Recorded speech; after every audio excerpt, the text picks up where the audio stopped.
കർത്താവിൻ്റെ അതിപരിശുദ്ധ നാമം ഇന്ന് പ്രഭാതത്തിലും മഹത്വപ്പെടുമാറാകട്ടെ. എല്ലാ സഹോദരങ്ങൾക്കും വേഗം വരുന്ന യേശു ക്രിസ്തുവിൻ്റെ അനുഗ്രഹീത നാമത്തിൽ ക്രിസ്തീയ വന്ദനത്തെ അറിയിക്കുന്നു. യഹോവയായ ദൈവം സൂര്യനും പരിചയമാണ്.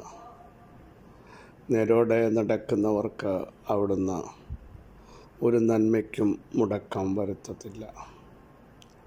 സർവ്വ നന്മകളുടെയും അനുഗ്രഹത്തിൻ്റെയും ദാതാവാണ് നമ്മുടെ കർത്താവ്.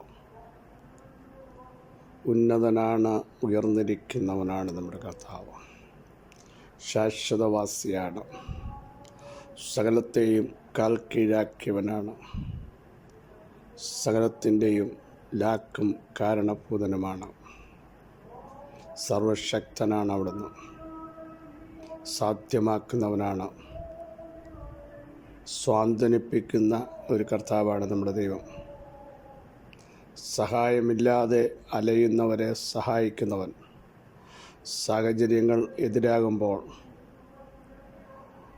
സന്തോഷത്തോടെ നമ്മെ നടത്താൻ കഴിവുള്ള ഉന്നതനായ ദൈവത്തിൻ്റെ സാന്നിധ്യം എപ്പോഴും എല്ലാ നാളിലും തിരിച്ചറിയാൻ നമുക്കിടയാവണം.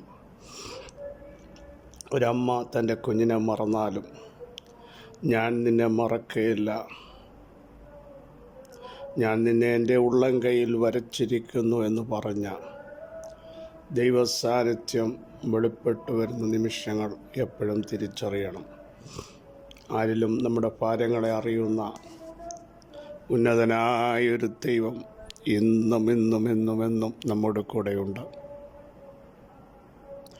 യാക്കോബിൻ്റെ പുത്രന്മാരെ, നിങ്ങൾ മുടിഞ്ഞു പോകാതിരിക്കുന്നത് ദൈവത്തിൻ്റെ ദയാണ്. മറ്റൊരുത്തർ യഹോവയായ ഞാൻ മാറാത്തവൻ. അതുകൊണ്ടാണ് നമ്മൾ മുടിയാഞ്ഞത്, നശിക്കാഞ്ഞത്. പലരും മാറിയപ്പോഴും പലരും മറന്നപ്പോഴും ഇട്ടേച്ചു പോയപ്പോഴും മാറാത്ത ഒരുവൻ പ്രതിസന്ധികളുടെയും പ്രശ്നങ്ങളുടെയും പ്രതികൂലങ്ങളുടെയും നടുവിൽ ഇറങ്ങി വന്നത് ആരും മറന്നു പോകരുത്. കണ്ടിട്ടും കാണാതെ പോയ ഒത്തിരി സന്ദർഭങ്ങൾ, ഫേസ് ചെയ്യേണ്ട സാഹചര്യങ്ങൾ എത്രയോ പേരുടെ ജീവിതത്തിൽ വന്നിട്ടുണ്ട്.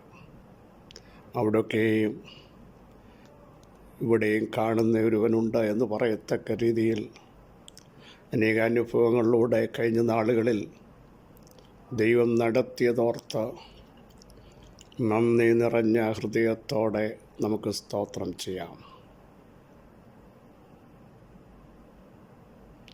ഞാനുള്ള കാലത്തോളം എൻ്റെ ദൈവത്തിന് കീർത്തനം ചെയ്യും.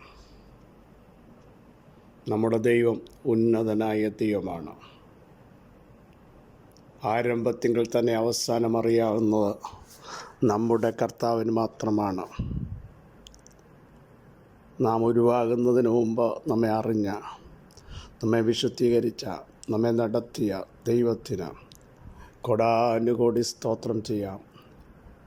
രമ്യാനോട് പറയുകയാണ്, നിൻ്റെ അമ്മയുടെ ഉദരത്തിൽ ഉരുവാകുന്നതിന് മുമ്പ് ഞാൻ നിന്നെ അറിഞ്ഞു, ഞാൻ നിന്നെ വിശുദ്ധീകരിച്ചു, ജാതികൾക്ക് പ്രവാചകനായി ഞാൻ നിന്നെ നിയമിച്ചിരിക്കുന്നു എന്ന് പറഞ്ഞ ദൈവത്തിൻ്റെ അരുളപ്പാട് എത്രയോ ശ്രേഷ്ഠമാ പ്രിയരെ.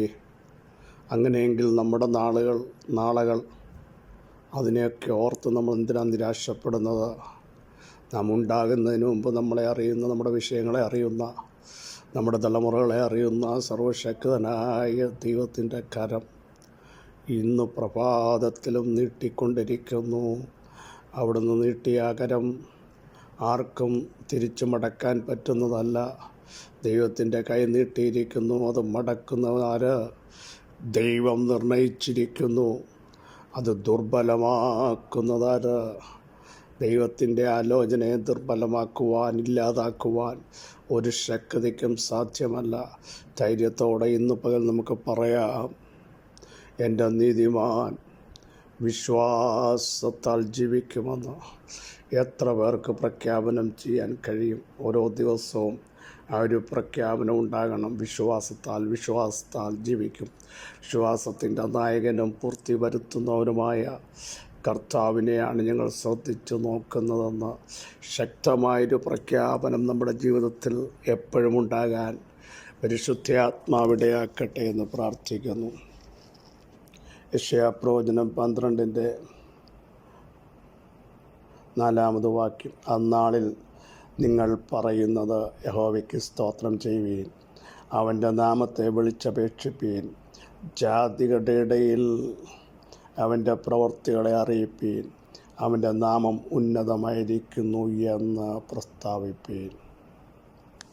ഒരു വലിയ ടെസ്റ്റ് മണി ജാതികളുടെ ഇടയിൽ പറയാൻ ദൈവം ഇടയാക്കുകയാണ്.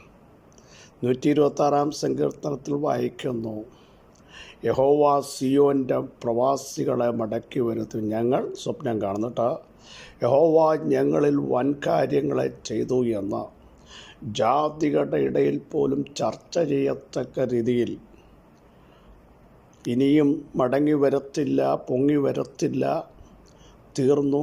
ശത്രു നമ്മുടെ മേൽ ആധിപത്യം നടത്തി. ദൈവം അവരെ മറന്നു കളഞ്ഞു. നിങ്ങളുടെ ദൈവം എവിടെയെന്ന് ചോദിക്കുന്ന ചോദ്യങ്ങളുടെ നടുവിലാണ് പറയുന്നത് ദൈവം വൻ കാര്യം. നമുക്കറിയാം, നെഹമ്യാവ് അടിസ്ഥാനങ്ങളിടാൻ ശ്രമിച്ചപ്പോൾ സൻബല്ലത്തും തോബിയാവും തടഞ്ഞു. മതിൽ പണി നിങ്ങൾക്കറിയാം. ഒരു ഘട്ടമായപ്പോൾ പറഞ്ഞു, ഒരു ചെറിയ കുറുക്കൻ കയറിയാൽ ഇത് വീഴും. എന്നാൽ 52 ദിവസം കൊണ്ട് ആ മതിലിൻ്റെ പണി പൂർത്തീകരിച്ചപ്പോൾ സൻബല്ലത്തും അതിൻ്റെ ശക്തികളും പറയുകയാണ്, ഇത് നെഹമ്യാവിൻ്റെ ദൈവത്തിൻ്റെ കയ്യാൽ സംഭവിച്ചതാണ് എന്ന് പറഞ്ഞിട്ട് അവർക്ക് തന്നെ, ആർക്ക്, നെഹമ്യാവിനെതിരെ നിന്ന ശക്തികൾക്ക് തന്നെ അവരൽപ്പന്മാരായി തോന്നി. പ്രിയരെ, ഇവിടെയും പറയുന്ന ബാക്ക്ഗ്രൗണ്ട് ശ്രദ്ധിക്കണം. മറ്റൊടുത്ത് പറയുന്നു, ഉൽപ്പത്തി പുസ്തകത്തിൽ ഇസഹാക്ക് കുഴിച്ച കിണർക്കു പലതവണ ഫെലിസ്ത്യ ശക്തികൾ മൂടാൻ തുടങ്ങി. എന്നാൽ ദൈവം ഇട ഉണ്ടാക്കിയപ്പോൾ, ദൈവത്തിൻ്റെ കരം തൻ്റെ ജനത്തിന് അനുകൂലമായി വന്നപ്പോൾ, ദേശത്ത് തൻ്റെ ജനത്തെ ദൈവം വർദ്ധിപ്പിച്ച് രഹബോത്ത് എന്ന് പേരിട്ടപ്പോൾ ഫെലിസ്ത്യർക്ക് മനസ്സിലായി, ഞങ്ങൾ കണ്ടു ഇസ്ഹാക്കേ, നിൻ്റെ കൂടെ യഹോവ ഉണ്ട് എന്ന് ഞങ്ങൾ കണ്ടു. പ്രിയ സഹോദരങ്ങളെ, കഴിഞ്ഞ നാളുകൾ നിങ്ങളുടെ നന്മകൾ മൂടിയ, അപഹരിച്ച, നിങ്ങളുടെ മേൽ കർത്തൃത്വം നടത്താൻ ശ്രമിച്ച, നിങ്ങളുടെ പ്രാർത്ഥനയും ആരാധനയും വിശ്വാസ ജീവിതത്തെയും അഭിഷേകത്തെയും ചോദ്യം ചെയ്ത ശക്തികൾ കാണെ ദൈവത്തിൻ്റെ മഹത്വമുള്ള ഭുജം നിങ്ങൾക്ക് വേണ്ടി വെളിപ്പെടുത്തിയ നിങ്ങളുടെ ഒത്തിരി വാക്കുകൾ കേട്ടൊതുങ്ങിപ്പോയില്ലേ? കുരമ്പുകൾ പോലെ അത് മനസ്സിനെ വല്ലാതെ വേദനിപ്പിച്ചില്ലേ? ഉണങ്ങാൻ പറ്റാത്ത മുറിവായി മാറിയില്ലേ? ആരും അറിയാതെ ഇരുന്ന് പൊട്ടിക്കരഞ്ഞ സമയങ്ങൾ ദൈവാത്മാവ് വ്യക്തമായി കാണുന്നു. അവിടുന്ന് വിളിച്ചു പറയുന്നു, ഇതെന്താ ഇതിൻ്റെ ബാക്ക്ഗ്രൗണ്ട്? അന്നാളിൽ നീ പ്രകാരം പറയും, യഹോവേ, നീ എന്നോട് കോപിച്ചു, നിൻ്റെ കോപം മാറി, നീ എന്നെ ആശ്വസിപ്പിച്ചിരിക്കയാൽ ഞാൻ നിനക്ക് സ്തോത്രം ചെയ്യും. എന്നിട്ടാണ് പറയുന്നത്, അതുകൊണ്ട് നിങ്ങൾ സന്തോഷത്തോടെ രക്ഷയുടെ ഉറവുകളിൽ നിന്ന് വെള്ളം കോരും. അന്നാളിൽ നിങ്ങൾ പറയുന്നത്, യഹോവയ്ക്ക് സ്തോത്രം ചെയ്യുവിൻ. ദൈവത്തിന് നന്ദി പറയാൻ, ദൈവത്തിന് സ്തുതി പറയാൻ, ദൈവത്തെ ആരാധിപ്പാൻ, അവിടുത്തെ നാമത്തെ വിളിച്ചപേക്ഷിക്കാൻ തയ്യാറാകുന്ന ഒരു സമൂഹം. കാരണം ജാതികളുടെ ഇടയിൽ അവൻ്റെ പ്രവൃത്തികൾ അറിയിപ്പീൻ, അവൻ്റെ നാമം ഉന്നതമായിരിക്കുന്നുവെന്ന് നമ്മൾ പറയാൻ പോകുക. അടുത്ത ഭാഗം നിങ്ങൾ ശ്രദ്ധിക്കൂ.